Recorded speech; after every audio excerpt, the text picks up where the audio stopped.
group, you're looking at a deeper engagement in India. Welcome, all of you. At a time when much of the global economy is grappling with uncertainty, India stands out as a rare bright spot. On Monday, in its World Economic Outlook report, IMF revised upwards its estimate for India's economic growth for 2026 from 6% to 7.3%. The fund projected global growth at 3.3%, while describing India as a key growth engine for the world. In fact, many describe India as having a Goldilocks phase, strong growth and moderate inflation. Many projections suggest India could overtake Japan and Germany over the next few years and move into the global top 3. But momentum is not destiny. The real question is about timing, execution, and choices, and what does India need to do to convert this moment of opportunity into economic transformation? I'm going to start with you, Minister. When you hear this framing, can India become the third largest economy? Do you feel we're asking the wrong question? Should it really be, when will India get there? And if so, how will we get there? What are the two things that will help us, and what are the two things that could halt us? India will become the third largest economy in the coming few years itself. It's not a question of will it become. It's certainly, that's a certainty that will happen. It's a question of within next few years, we will definitely become the third largest economy. What's working very well is the last decade of very transformational change which has happened in our country. And it's a very well thought through, well-defined and very focused execution. It's built on 4 pillars: the pillar of public investment in physical, digital and social infra, the pillar of making sure that the entire society grows along with the growth of the country, so very inclusive growth. Third, the pillar of manufacturing and innovation. Fourth, the pillar of simplification. All this combined with the base of technology that we have put, we can very clearly say that India is going to grow with 6 to 8% real growth and a moderate 2 to 4% inflation and a nominal growth of 10 to 13% with 95% confidence interval in the next 5 years. So that's the kind of growth journey which is there, we can say with a lot of confidence. And what's working very well is that the entire society is seeing the benefit of it.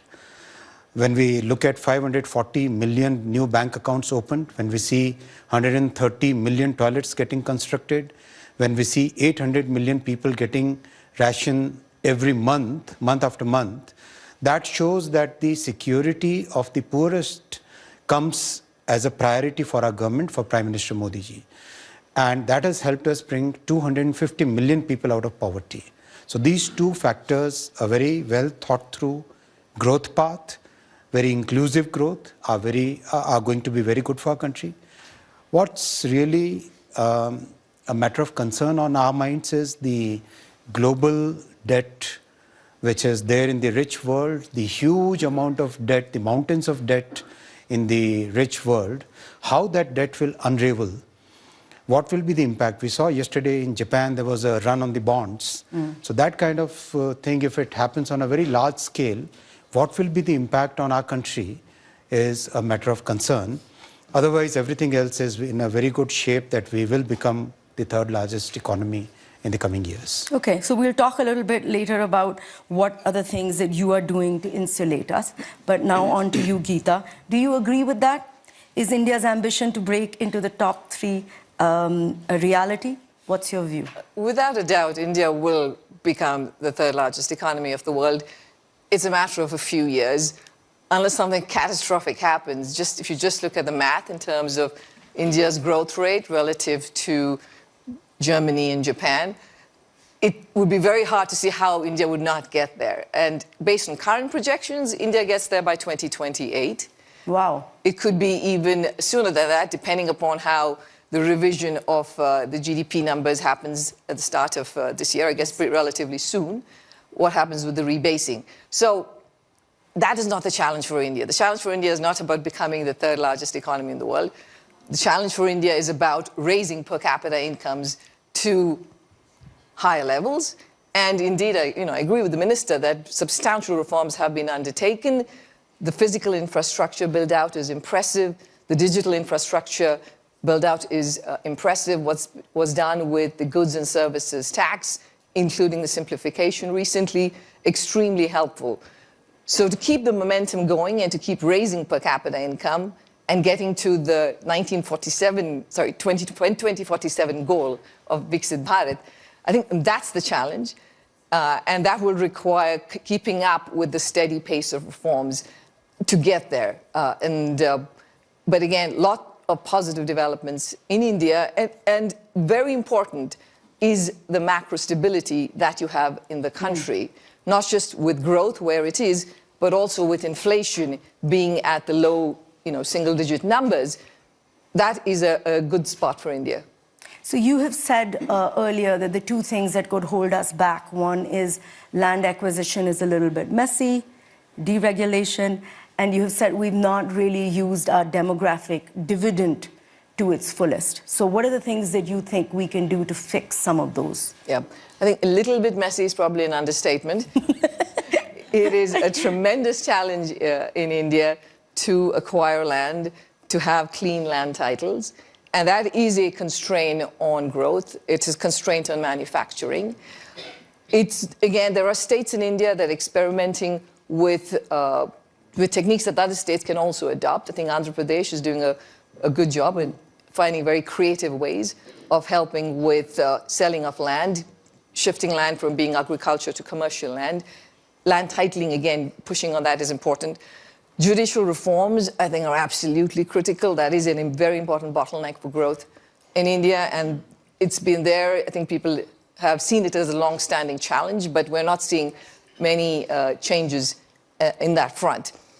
In terms of the labor force, you're right. We've been talking about the demographic dividend in India for a long time, but if you look at the contribution of labor to growth in India since the 1980s, only about 30% of India's growth has come from labor. So it is a fairly capital-intensive production structure that India has because of the rules and regulations that exist and the complications of hiring labor. Now, it is a very positive step in terms of implementing the labor laws that were passed by Parliament a few years ago. I think that's great. The states need to take that and go ahead. Raising the limit on the number of workers above which you face higher regulation from 100 to 300 is good. Though if you want to be a part of the big global supply chain, you're going to have to be way more than 300 in terms of the size of the labor force that you have. So pushing on that front is important. Labor market flexibility is critical. On top of that is the skilling of human capital. I think that is a very important part of the solution too. It's not just about the fact that firms aren't creating jobs. There is a mismatch between what jobs can be created and the skill of the labor force in India. So pushing on that front in terms of the level of education and human capital and skilling, super critical. Minister, would you like to come into any of the comments that Gita has made? Anything you'd like to add? We follow a model of cooperative federalism where the central government and the state governments, we work together to bring out many of the reforms. And some of the reforms which are happening in Maharashtra, in Andhra Pradesh, in Odisha, many of these reforms are now becoming the template for other states to follow. And the labor reforms implementation is a major step. GST simplification, labor reforms, opening the nuclear energy sector to private sector, and reforms in practically every sector. We have two groups of ministers which are working on half the ministries in one group, half the ministries in other group, where we are going down to the procedural reforms, to legal reforms, to every possible reform that we can have.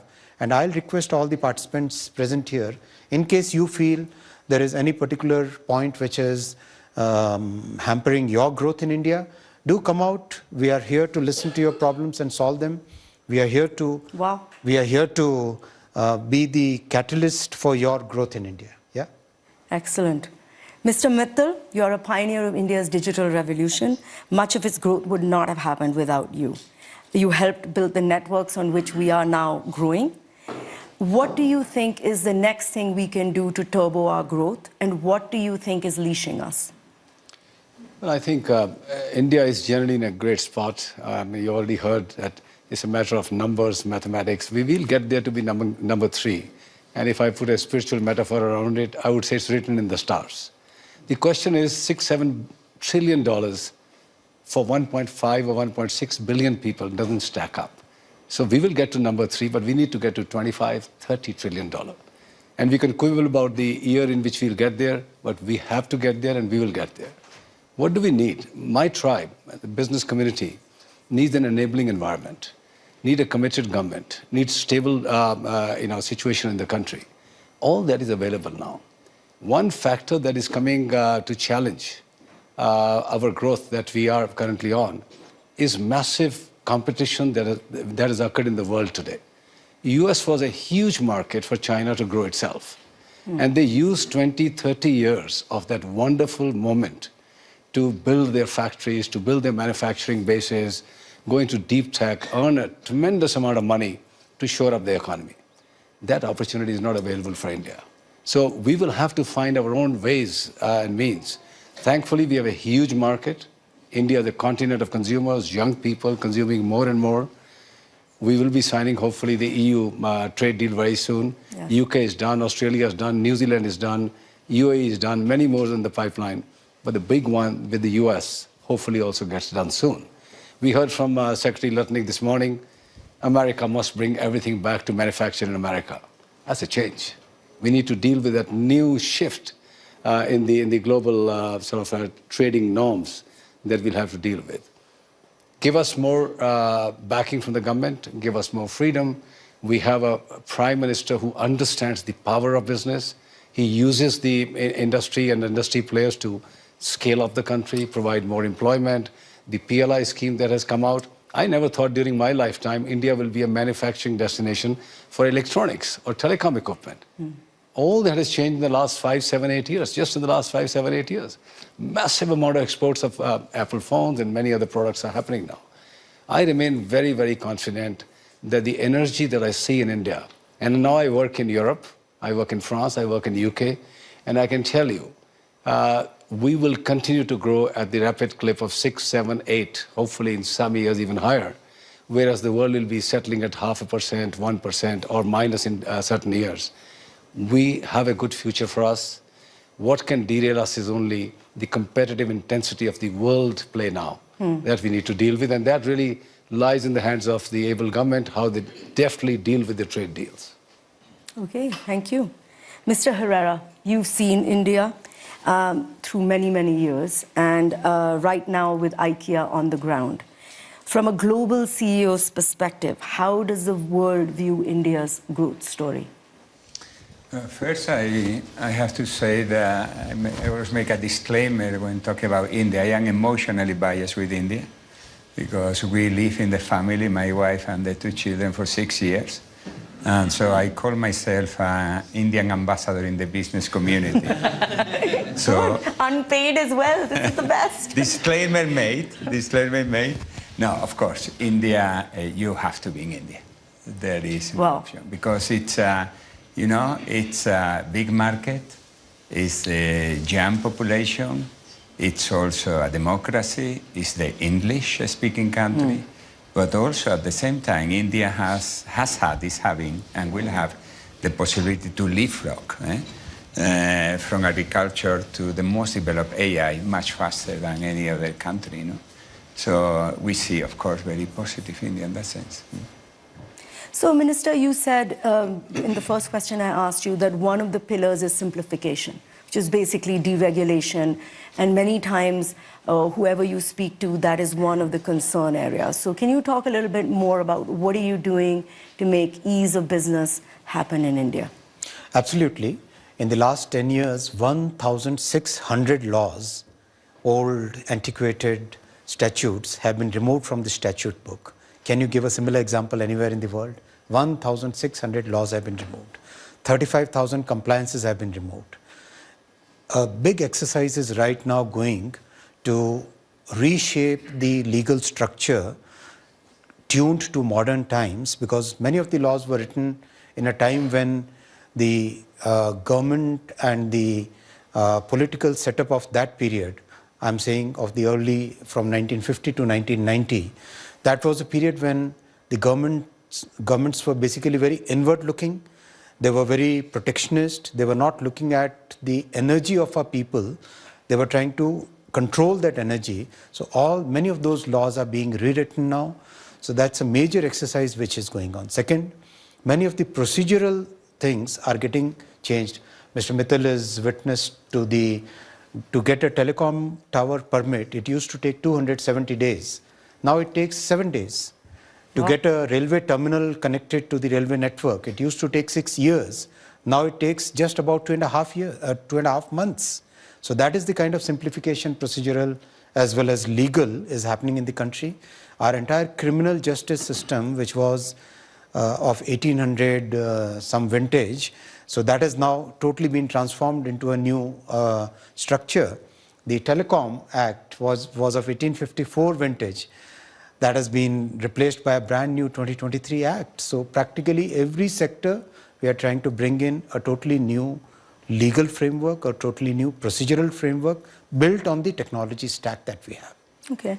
So, Gita, I don't know whether you know, but there's a Rajiv Guava committee which is looking at deregulation. I want to ask you, is making another committee to get rid of bureaucratic red tape the best way forward? Well, I assume that this is not just a committee for its own sake, but the hope is that it's going to come up with actual actionable plans. Yes. Absolutely. I mean, India needs a lot more deregulation. It is still, in terms of ease of doing business, it is still a challenging place to do business. I'd love to hear from you in terms of what challenges you face. So taking out more and more of the archaic rules that have held back business is absolutely critical. But then all other aspects of India will also have to continue in terms of the reforms will have to continue, the ones we talked about on land and labor. One of the areas I wanted to point out, which we usually don't talk about when you're talking about business development, is I want to talk about pollution. Mm-hmm. Pollution is a challenge in India. And if you look at the impact of pollution on the Indian economy, it is far more consequential than any impact of any tariffs that have been put on India so far. If you look at the annual cost to India's GDP of the level of pollution that you have, and it's not just the effect on economic activity, but it's also the loss in lives. I mean, the numbers are really large. Based on a World Bank study that was done, I think it was published in 22, about 1.7 million lives are lost every year in India because of pollution. That's 18% of the deaths in India. I think even from any international investor's perspective who's thinking of coming in and putting up a shop in India, if you have to live there and you have the environment is not of the kind that you feel that, okay, this is going to be consequential for your health, it holds you back.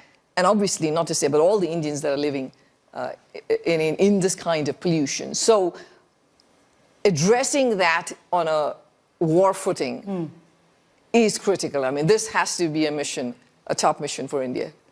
Along with deregulation, we're putting it right up there. Along with deregulation for India, yes. So, Mr. Mittal, you work in other countries, you just mentioned in Europe, and you've been working in the US as well. What are the lessons that India can take from there for ease of doing business? You know, what are the things that we can adopt? Well, I can say certainly nothing from France or UK. No, it's much harder, much harder. Oh, really? Oh my God, oh my God, it's much harder. And they also have the, additional burden of the Brussels bureaucracy, which they have to deal with. There's just multiple layers there. I would say US is a good model, where business is really highly encouraged, and the ease of doing business, I would say, to a good level. And of course, there are examples, fine examples in Singapore and EU, etc. But I would echo Honorable Minister's point of view here. India has come a long way. I mean, I'm a product of, I started in '76.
I think we all know that Egypt is an anchor.